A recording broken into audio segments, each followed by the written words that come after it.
Super kacau, AS minta Israel diberi hak veto di PBB. Bu Menlu Retno tak akan biarkan hal itu terjadi. Hak veto selama ini memang diberikan kepada 5 negara saja, dan hak veto ini perannya sangat krusial, bisa membatalkan resolusi yang dibuat oleh DKPBB sekalipun. Namun apa jadinya ketika Israel yang notabene sekarang masih berkonflik, minta diberikan hak veto juga, bahkan hal ini disinyal diberi dukungan oleh Amerika. Jika Israel memegang hak veto, kita tidak bisa membayangkan apa yang terjadi. Sekarang saja Israel diuntungkan oleh hak veto Amerika Serikat yang memang membatalkan resolusi gencatan senjata. Lantas bagaimana jadinya nanti jika negara tersebut, atau dalam konteks ini Israel memegang hak veto di PBB? Maka dari itu Indonesia mencoba mengkritik kebijakan hak veto di PBB dan menawarkan regulasi serta memberi opsi menghapusnya.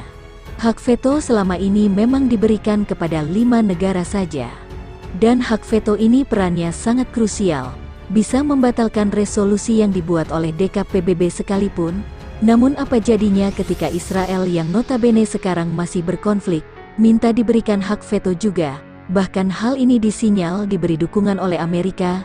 Dalam dunia yang semakin kompleks dan terkoneksi secara global, hak veto dalam Dewan Keamanan, DK, Perserikatan Bangsa-Bangsa PBB, sudah menjadi subjek perdebatan yang semakin meningkat.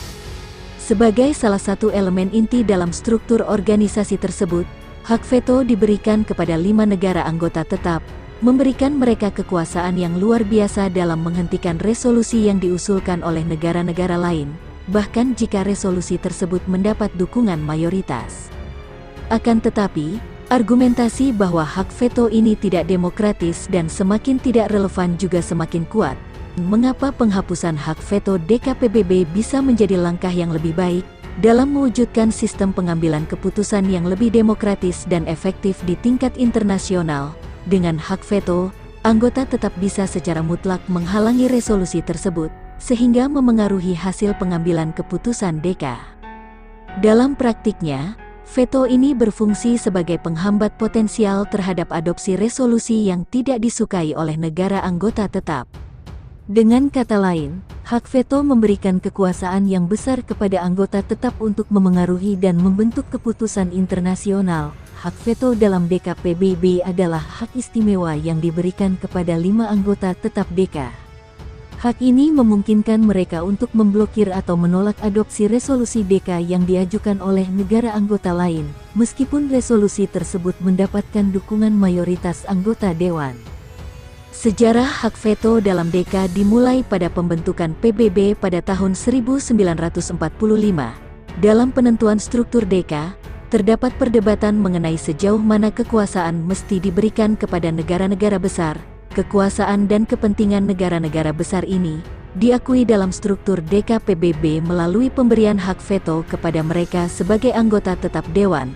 Alasan dibalik pemberian hak veto ini adalah untuk memastikan bahwa tidak ada keputusan signifikan yang dapat diambil tanpa persetujuan mereka. Selain itu, hak veto dianggap sebagai salah satu upaya untuk menjaga keseimbangan kekuatan dalam organisasi internasional ini.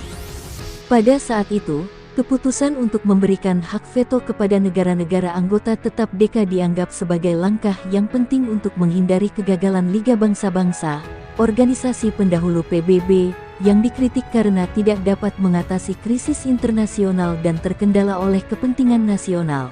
Negara-negara besar, banyak negara yang mengkritik dan meminta supaya hak veto DKPBB dihapus, termasuk negara Indonesia.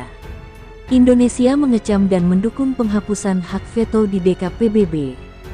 Indonesia percaya pada prinsip kesetaraan dan partisipasi yang lebih luas dalam pengambilan keputusan internasional.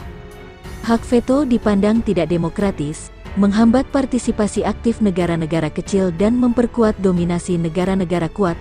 Banyak ahli yang berpendapat bahwa menghapus hak veto akan mendorong struktur pengambilan keputusan internasional yang adil dan setara, memberikan peluang lebih besar bagi negara-negara kecil dan berkembang untuk berkontribusi dan memiliki suara yang signifikan dalam membentuk isu-isu global.